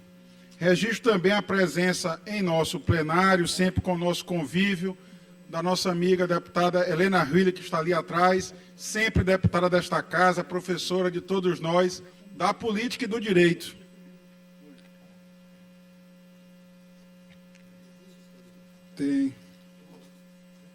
Convido inscritos pelo tempo dos blocos. Já estava inscrito o deputado doutor Iglesias, ele não está no plenário, mas se assim desejar pode retornar. Não estando presente, convido o deputado Francisco Najib por 5 minutos com direito a partes. Depois o deputado Carlos Lula e, acredito eu, será o último orador desta sessão. Senhor presidente Rodrigo Lago, senhores deputados, galeria, imprensa, hoje, quinta-feira, dia 22, com muita alegria, a gente recebeu na Comissão de Assuntos Econômicos a presença do presidente do Conselho Deliberativo do SEBRAE, doutor Celso Gonçalo, junto com Benedito Mendes, empresário da cidade de Itapecuru, onde destacamos grandes investimentos com relação ao petróleo, ao gás e aos grãos, milho, soja, que vem crescendo muito em nosso estado. Hoje representa um PIB de 30 bi ano, que hoje movimenta o agronegócio. E a função de nós parlamentares aqui nesta casa é buscar o diálogo, buscar a interação entre o setor privado e as entidades. Essa Comissão de Assuntos Econômicos, no qual eu sou presidente, eu tenho esse objetivo de buscarmos soluções, buscarmos desburocratizar junto aos órgãos do Estado a atração, a vinda de novos investimentos. Cito a exemplo a questão do alumínio, onde o Celso Gonçalo, presidente do SEBRAE, disse que tem vários investidores querendo vir fazer a parte de reciclagem do alumínio, fazer a parte de industrialização dos produtos produzidos no nosso estado.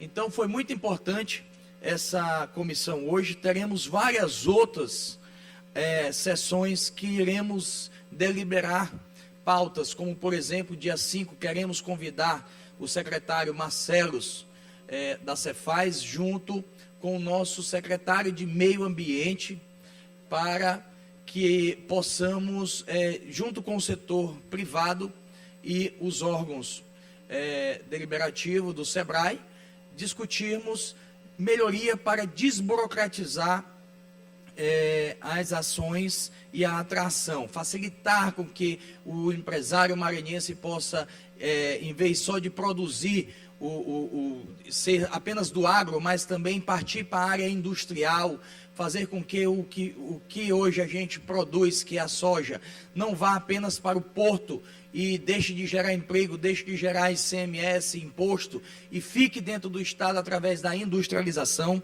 Pautas relevantes como esta, nós vamos trazer nas próximas sessões. Mas, senhores e senhoras deputados, eu trago aqui um assunto também muito importante, um assunto da minha cidade de Codó, que acabei de receber aqui do repórter blogueiro Acélio Trindade, com relação ao Viva Procon. Nós estamos passando por um problema sério na cidade, onde o Viva Procon da cidade de Codó está fechado por conta do prédio que desabou, que está em reforma. E o nosso governador Carlos Brandão prontamente pediu agilidade nesse prédio, pediu que seja urgente reformado para retomar as atividades, mas infelizmente, numa ida do governador à cidade de Codó, o prefeito atual entrou no meio dessa articulação, criou uma outra situação dizendo que ia entregar um ponto comercial para que o Viva Procon mudasse de lugar. Isso foi o suficiente para hoje a população de Codó ficar sofrendo. Acabei de receber um vídeo de codoenses na cidade de Coroatá, tendo que pagar mais de R$100 com transporte e alimentação, saindo de Codó para poder tirar o seu documento de identidade. Isso é inadmissível, senhoras e senhores. Não podemos deixar isso acontecer. Por favor, meu governador Carlos Brandão, o senhor que é resolutivo, o senhor que é empresário, o senhor que é um grande político, o senhor que pensa e sabe como dar resolutividade nas coisas, entre em ação. Entre em ação. Não espere dessa vontade do prefeito de Codó entregar o ponto para que seja retomado o Viva Cidadão. Atenção, amiga Kari do Procon, por favor, urgente, resolva esse problema. O prefeito municipal de Codó não vai ter a capacidade de resolver e de encontrar o ponto adequado para que o Procon seja reformado. Eu já fiquei sabendo que ele pegou um prédio velho de uma pessoa que recentemente vendeu esse prédio para uma outra pessoa que ninguém sabe quem é, e que ele está entregando esse prédio, e em vez de doar esse prédio para o Estado para que seja instalada o Viva Procon, ele já está querendo alugar esse prédio por R$18 mil. Então, assim, já distorce totalmente a conversa que ele falou em palanque para o nosso governador. Então, assim, eu peço, queria mais 2 minutos para concluir, dizer que esse prédio precisa ser instalado urgente, porque os codoenses estão sofrendo, estão tendo que pagar caro para ter um documento de identidade, ou seja, para ter a porta de entrada para a dignidade do ser humano, do cidadão maranhense. Então isso é inadmissível, eu repudio, eu fico triste com essas atitudes da gestão municipal, que onde se mete para tentar resolver só atrapalha a situação. Está aí agora a Casa da Mulher Maranhense, que já ia para a cidade de Codó, que está pronto para ser construída. O prefeito está demorando a entregar o prédio que estava em sessão para utilizar a Casa dos Conselhos. O prédio está abandonado, acabado. O doutor Eduardo Hila Nicolau, desde o dia 6 de junho, está pedindo esse prédio de volta para o município. Até agora, o prefeito ainda continua dormindo e não resolve a situação. Isso eu posso citar diversos outros setores. Prometeu, o nosso governador Carlos Brandão pediu o projeto para a ponte, a segunda ponte da Trizidela. O prefeito já se meteu. Esse negócio, pelo jeito, que tudo que ele se mete não dá certo.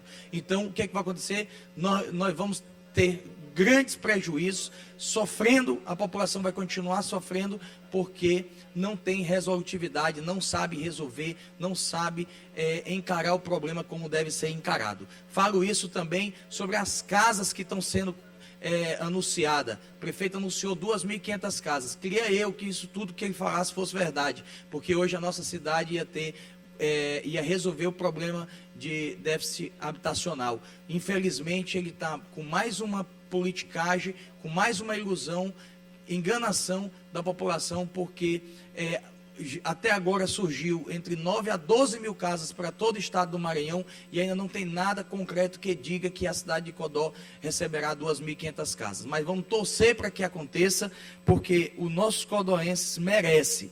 E eu estarei aqui para elogiar, se isso realmente acontecer. Mas eu estou alertando que isso pode ser um golpe que está sendo plantado, mais um golpe dessa gestão municipal na cidade de Codó.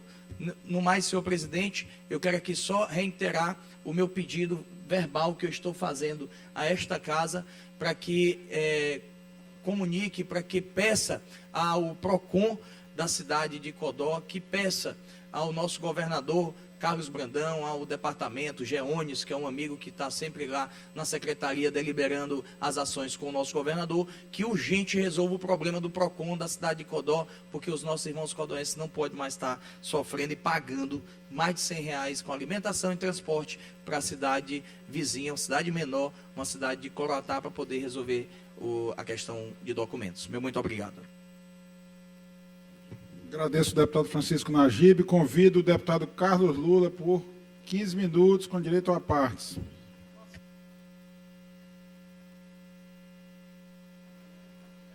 Senhor presidente, senhores deputados, eu vou ser breve, tá? Primeiramente, para fazer um desagravo à mesa e à condução do trabalho por Vossa Excelência. Infelizmente, o deputado doutor Iglesio, ele não gosta de escutar. Toda vez ele faz a mesma coisa, ele se zanga, ele fala e ele sai. Ele não aceita a parte e ele não fica para escutar o contraditório. E eu queria dizer, até elogiar o deputado doutor Iglesias, ele tem todo o direito de defender o indefensável. O parlamento é isso, o parlamento é o contraditório. O parlamento é poder subir e debater ideias, é poder discutir as ideias, é poder debater visões de mundo contraditórias. Não tem problema algum um deputado subir logo após o outro para poder debater aquilo ali que foi dito. Agora é preciso ter urbanidade, é preciso ter respeito, é preciso não xingar. É só pegar o número de vezes que ele utilizou palavras de baixo calão nas 2 vezes que subiu na tribuna hoje. É desnecessário, é completamente desnecessário. É possível fazer o debate em alto nível nessa casa. Eu acho que é isso que a sociedade espera da gente. Ele defende o Bolsonaro. Bem, ele tem todo o direito de defender o indefensável. Eu estou fazendo aqui um ajuste apenas para dizer, não há o Bolsonaro e os bolsonaristas, que adoravam dizer que existia mimimi, vivem de se fazer de vítima, de se vitimizar, de se fazer papel de coitado, de dizer que o mundo inteiro está num grande acordo para impedir que eles falem, para impedir que os deputados de direita deixem de falar, que a extrema-direita não possa mais ter voz na sociedade. Isso é uma falácia, isso não existe. O direito de expressar ideias, de livre expressar ideias, é o que faz a nossa democracia. Quem não gosta de democracia é o Bolsonaro e os bolsonaristas. Foram eles que tentaram dar um golpe no país. A gente defende a democracia e a capacidade de vir aqui para a tribuna, poder falar. Eu até lamento a presença da deputada Helena Barros Ribe, que tantas vezes subiu à tribuna, honra essa casa. E sempre como oposição, né, deputada Helena? E sempre foi garantido o seu direito de falar. E esse direito de falar que foi impedido durante muitos anos, exatamente por quem? Não foi pelo Bolsonaro, não. Ele estava lá do lado da ditadura, de quem impediu as pessoas de falarem por tanto tempo. Muita gente morreu. Muita gente foi ferida, para a gente ter hoje o direito de poder usar a tribuna dessa casa para poder expressar nossas ideias. Agora, é salutar que haja o debate, que a gente possa subir. Ele está dizendo lá que tem um conluio de todos os ministros agora, porque o coitado do Bolsonaro não cometeu nenhuma ilegalidade. Eu subi para dizer que não, que ele cometeu uma série de ilegalidades. E posso pedir até o grande expediente na semana que vem para listar aqui 60, 70 crimes que o Bolsonaro cometeu. Ele vai pagar por isso. Provavelmente vai se tornar inelegível hoje. Ou se não hoje, nos próximos dias, quando o TSE terminar o julgamento. Agora, ele querer dizer que tem conluio, isso é desculpa. Desculpa. porque ele sabe as arbitrariedades que cometeu. Ele sabe os absurdos que cometeu. Ele sabe o que ele fez. Então, o deputado doutor Iglesias, ele tem todo o direito de vir aqui à tribuna, subir, defender suas ideias, que as acho indefensáveis. Ele tem direito de fazer isso. E eu tenho direito de rebater. Eu tenho direito de discutir. Eu acho que esse é o papel desse parlamento. E desagravar a presidência da casa, porque conduziu e vem conduzindo muito bem os trabalhos. Muito pelo contrário, ninguém nunca teve obstada o seu direito de falar nessa tribuna, deputado Rodrigo Lago. Então, era apenas isso, apenas somente para sedimentar esse ponto. Não há nada pessoal, não há nenhum tipo de objeção contra o deputado. A gente veio aqui fazer um debate de ideias, só isso. Isso faz parte das regras da casa. Faz parte dessa casa aqui poder debater o que é contraditório. Não tem problema algum. Se ele acha que pode gravar o videozinho lá para a rede social dele, eu estou aqui para rebater com argumentos sólidos, firmes, em oposição ao que ele acha. Porque no final das contas, o que ele veio aqui dizer foi que o governo Lula é só um sujeito de sorte, porque a carne não é por conta do Lula, o dólar não é por conta do Lula, não. Nada do que está acontecendo no Brasil é por conta do Lula. Deve ser ainda por conta do Bolsonaro, né? Só foi o Bolsonaro sair, o Brasil começa a dar certo, deve ser por culpa não de quem assumiu o comando do país para trabalhar de verdade e não ficar andando de jet ski na hora do expediente. Deve ser culpa ainda do Bolsonaro. Afinal de contas, deve haver alguma razão do universo que o Bolsonaro foi um presidente tão bom que é só ele sair que tudo começa a andar melhor no país. Era essas minhas palavras, senhor presidente. E que viva o parlamento, viva a democracia e viva o debate democrático e de contradição entre as ideias, que é o que faz essa casa. Agradeço o deputado Carlos Lula, que parabenizo novamente pela serenidade do pronunciamento e também por advertir este presidente, por retificar o registro da deputada Helena Barros Rilve, que está aqui presente em plenário. Peço desculpa a Vossa Excelência, deputada Helena. Nos termos do regimento interno, determina a inclusão na ordem do dia da sessão ordinária de terça-feira, dia 27 de junho de 2023, as seguintes proposições. Medida provisória número 408/2023, de autoria do Poder Executivo.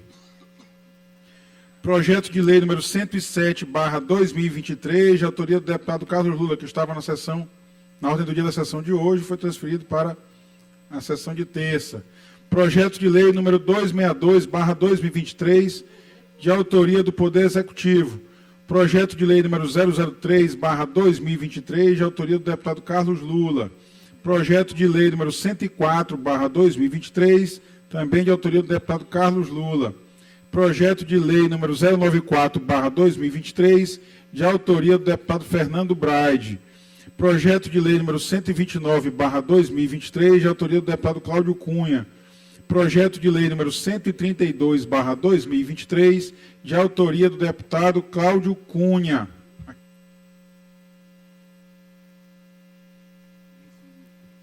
Projeto de lei número 165/2023, de autoria da deputada Iracema Vale.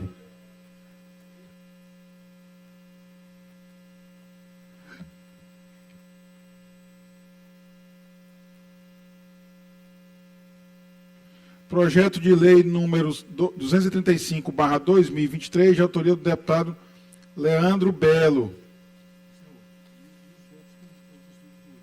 Projeto de resolução legislativa número 033/2023, de autoria do deputado Rafael. Requerimento número 249/2023, de autoria do deputado Ariston. Além dessas matérias, também incluídos os vetos que foram transferidos da ordem do dia da sessão de hoje. Não há mais oradores inscritos. Nada mais havendo a tratar, declaro encerrada a presente sessão. Novamente convidando a todos. Encerrada nesse instante a sessão legislativa desta quarta-feira aqui no plenário, o deputado Najib Aikel. Continue com a nossa programação e a exibição da sessão solene em homenagem aos 30 anos do movimento Ação e Cidadania.